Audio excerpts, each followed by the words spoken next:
made it. Let's go ask around.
Hey, you. May your next fight bring you victory, friend. I'm looking for an Elder Scroll. And what do you plan to do with it? Do you even know what you're asking about? Of course I do. Do you have one here? You think that even if I did have one here, I would let you see it?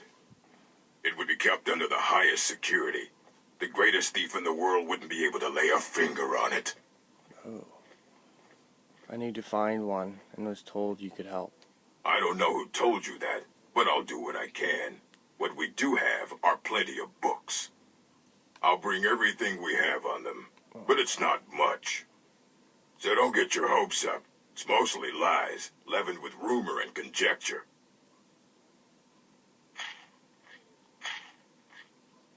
Yeah, I'm still looking. And what do you plan to do with it? Do you even know what you're asking about? Tell me more about it. I knew it. Everyone comes in here expecting my help, but they don't even have the proper questions. An Elder Scroll is an instrument of immense knowledge and power. To read an Elder Scroll, a person must have the most rigorously trained mind, or else risk madness. Even so, the divines usually take the reader's sight as a price. Price for what? The simplest way to put it is knowledge, but there's nothing simple about an Elder Scroll. It's a reflection of all possible futures and all possible pasts. Each reader sees different reflections through different lenses and may come away with a different reading. But at the same time, all of it is true, even the falsehoods, especially the falsehoods. Who wrote the Elder Scrolls? It would take a month to explain to you how that very question doesn't even make sense. The scrolls exist here, with us, but also beyond and beneath, before and after. They are bits of divine-made substance, so we could know them. Sorry, talking about the scrolls, you usually end up in irritating and vague metaphors like that. Some people who study them devoutly go mad. Alright, so do you have one that I could use? Ah, you think that even if I did have one here, buddy. I would let you see it? It would be kept under the highest security. Yeah, you told me. The greatest thief in the world wouldn't be able to lay a finger on it. Okay, do you at least have any information on them? Of course. I'll bring everything we have on them, but it's not much. So don't get your hopes up. It's mostly lies, leavened with rumor and conjecture. Okay.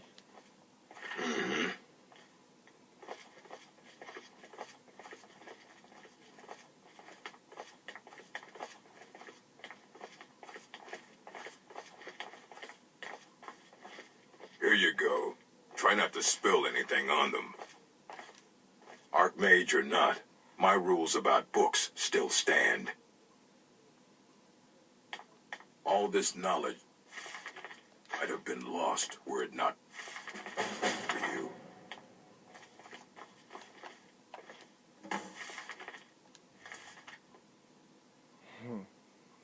Well, looks like I don't care if you wrote it yourself.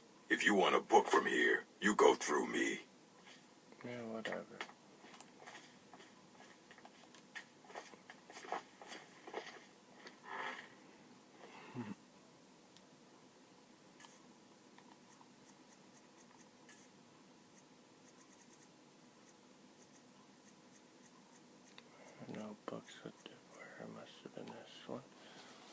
effects of the Elder Scrolls.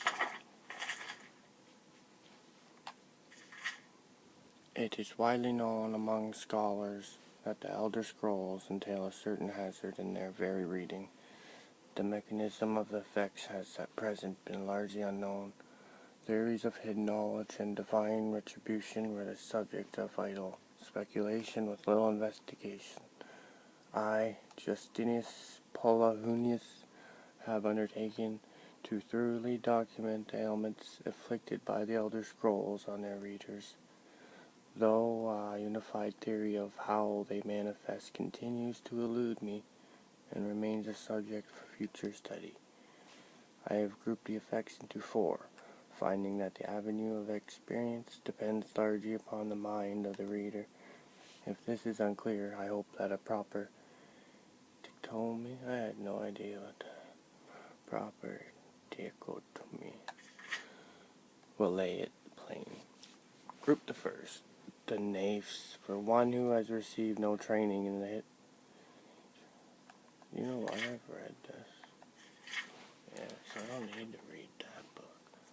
But look at this one. Whoa.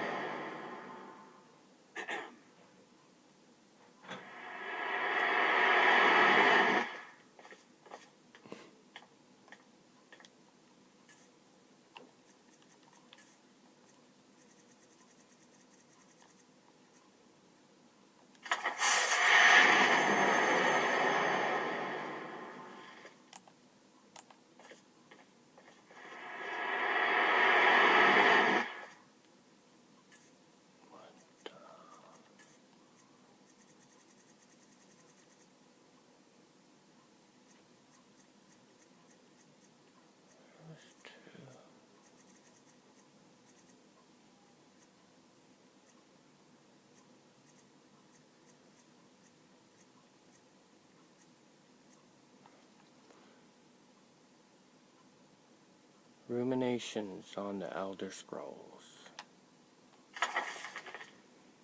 Whoa. Ruminations on the Elder Scrolls by Septimus Cygnus, College of Winterhold. Imagine living beneath the waves with a strong-sighted blessing of most excellent fabric. Holding the fabric over your gills, you would begin to drink its warp and weft. Though the plant matter fibers imbue your soul, the wretched plankton would pollute the cloth until it stank to heavens of prophecy.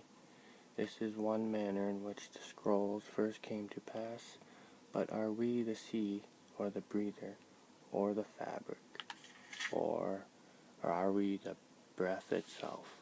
Can we flow through the scrolls as knowledge flows through, being the water, or are we the stuck morass of sea filth that gathers on the edge? Imagine, again this time but different, a bird cresting the wind is lifted by a gust and down by a stone, but the stone can come from above if the bird is upside down. Where, then, did the gust come from? In which direction? Did the gods send either, or has the bird decreed their presence by her own mind-making? The all-sight of the scrolls makes a turning of the mind such that relative positions are absolute in their primacy. I ask you again to imagine for me. This time you are beneath the ground. A tiny acorn planted by some well-meaning elf maiden of the woodlands for her pleasure. You wish to grow, but fear what you may become. So you push off the water, the dirt, the sun, to stay in your hole. But it is in the very pushing that you become a tree, in spite of yourself. How did that happen? The acorn is a kind of tree, egg, in this instant, and the knowledge is water and sun. We are the chicken inside the egg, but also the dirt.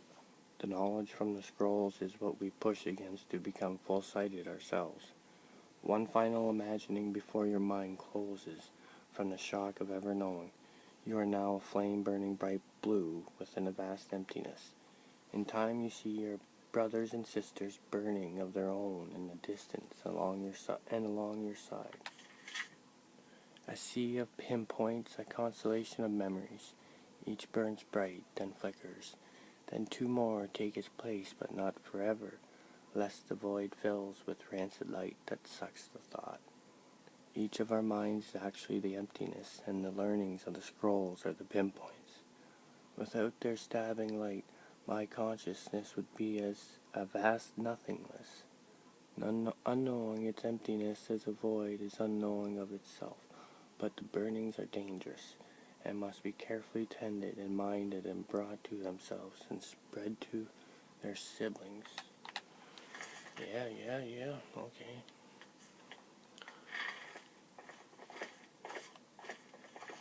There are few places where one can pursue my type of work without fear of persecution. The Arcanium is always accepting new volumes. I'll take what I can get. Yeah, this Ruminations book is incomprehensible. Aye, that's the work of Septimus Cygnus. He's the world's master of the nature of Elder Scrolls, but, well, he's been gone for a long while. Too long. Where did he go?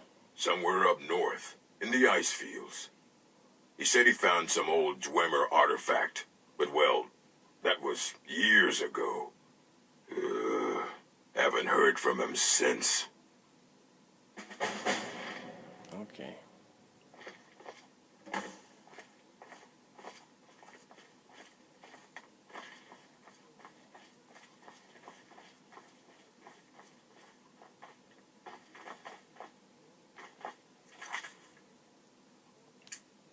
So we gotta find Septimus Cygnus. Whoa. I've learned that Septimus Cygnus, a preeminent scholar of the Elder Scrolls, is currently living in the far north, studying a dwarven artifact. He might know where I can find an Elder Scroll for Parathrax.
What?